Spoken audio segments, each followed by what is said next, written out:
Assalamualaikum warahmatullahi wabarakatuh. Hai, apa khabar semua anak-anak Mukadimah hari ini? Mukadimah doakan kamu sentiasa dalam keadaan sihat dan dilindungi daripada wabak COVID-19 dan terus bersemangat untuk belajar subjek akidah pada hari ini. InsyaAllah, amin. Untuk hari ini kita akan masuk pelajaran yang kedua yang sama juga macam minggu lepas, iaitu sifat-sifat orang yang bersyahadah.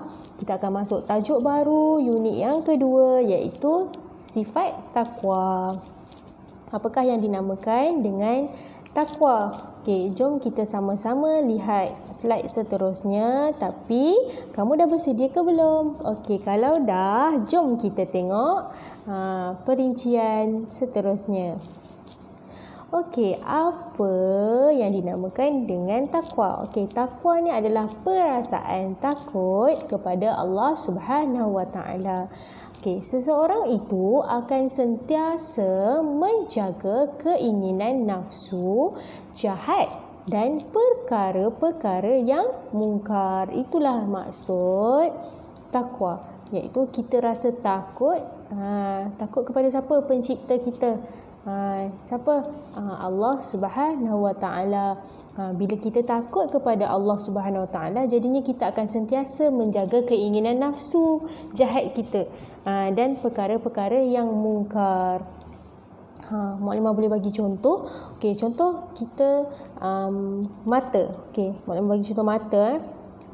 Keinginan nafsu jahat kita ataupun perkara-perkara mungkar yang kita boleh buat melalui mata. Kita ada 2 biji mata kan? Mata kanan, sebelah kanan dan sebelah kiri. Jadinya kedua-dua mata ni kalau kita betul-betul jaga, kita akan tengok perkara-perkara yang baik. Jadi kita elakkan daripada melihat perkara-perkara yang tidak elok atau perkara-perkara yang tidak berfaedah. Contoh kalau kita menonton TV ke, tengok YouTube ke, kita kena jaga mata kita daripada melihat, menonton perkara yang tidak elok. Keinginan nafsu mulut. Contoh pula mulut kita. Lidah kita.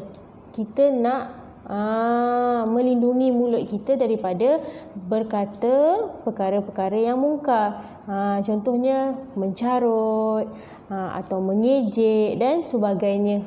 Kita kena jaga mulut kita, barulah kita ada sifat takwa. Telinga mendengar perkara-perkara yang tidak elok. Banyaklah juga. Mata, hidung, mulut, mata, banyak. Anggota badan kita sendiri pun kita kena jaga. Tangan ni kita kena jaga daripada melakukan perbuatan yang mendatangkan dosa kepada kita. Sama juga dengan kaki. Kalau kaki ni kebiasaannya orang boleh, kalau waktu boleh pergi masjid lah, kita berjalan kaki kita ke jalan yang kebaikan lah. Contoh pergi masjid, pergi sekolah, pergi surau dan sebagainya. Itulah maksud takwa, iaitu perasaan takut kepada Allah Subhanahu Wa Taala. Kita akan jaga nafsu kita, diri kita daripada melakukan perkara yang mungkar. Seterusnya kita pergi kepada muraqabah.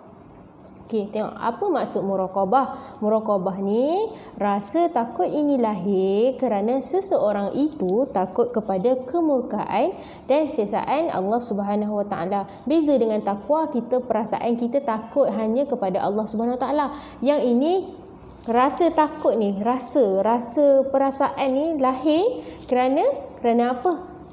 Takut dengan kemurkaan dan siksaan daripada Allah Subhanahu Wa Taala. Takwa, perasaan takut kepada Allah. Muraqabah lahir kerana kita takut akan kemurkaan dan siksaan daripada Allah Subhanahu Wa Taala. Contoh, kita melakukan perbuatan mungkar. Apa siksaannya?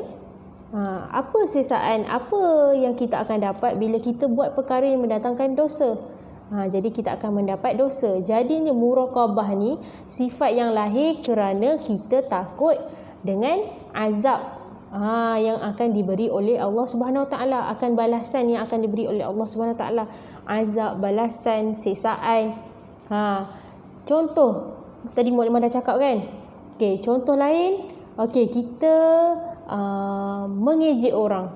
Apa balasan yang kita akan dapat bila kita mengejek orang? Jadinya lahir ada perasaan muraqabah tu, lahirlah perasaan yang takut kepada siksaan, kemurkaan Allah Subhanahu Wa Taala.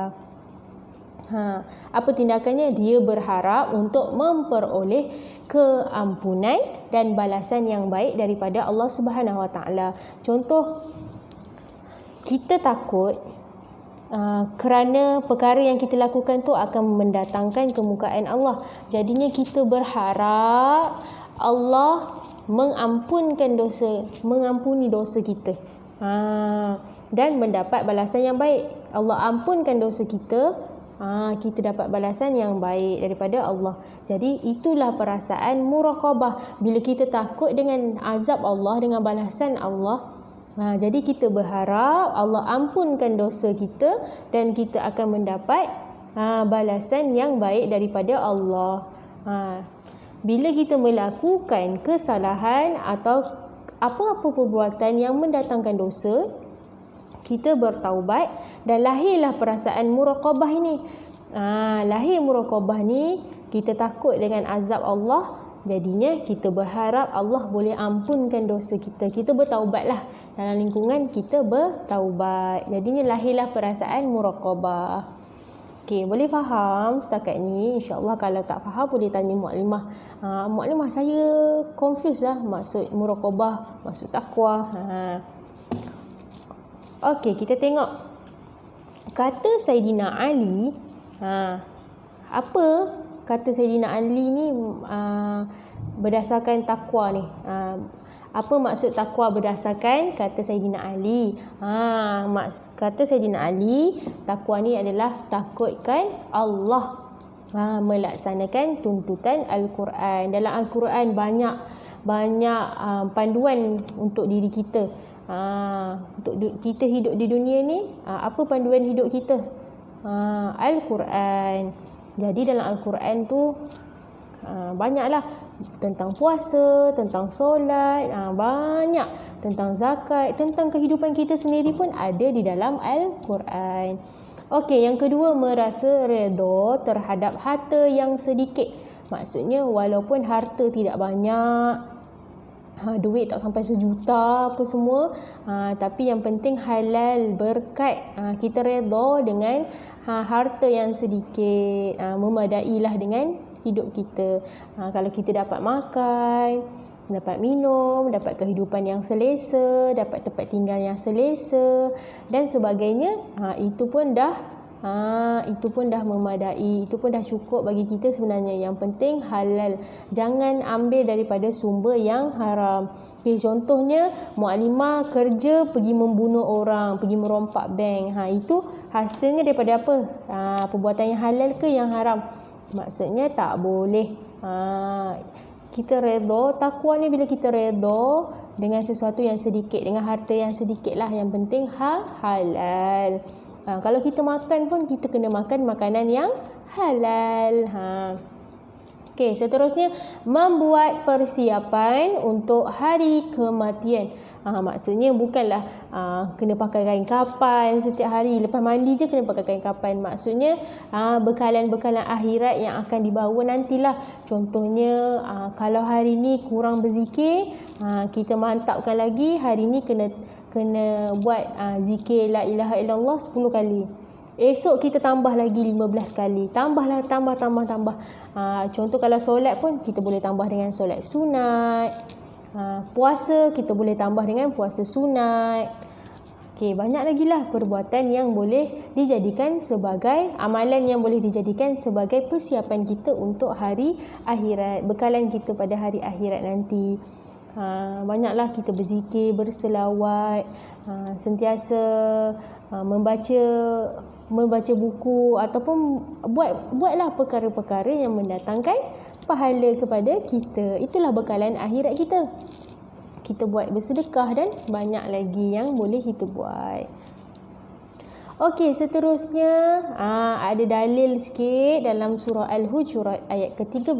Maksudnya, sesungguhnya orang yang paling mulia antara kamu di sisi Allah Subhanahu Wa Taala ialah orang yang paling bertakwa antara kamu. Okey, nak sampai ke tahap takwa ni, kamu boleh faham kan maksud takwa kita, perasaan takut pada Allah.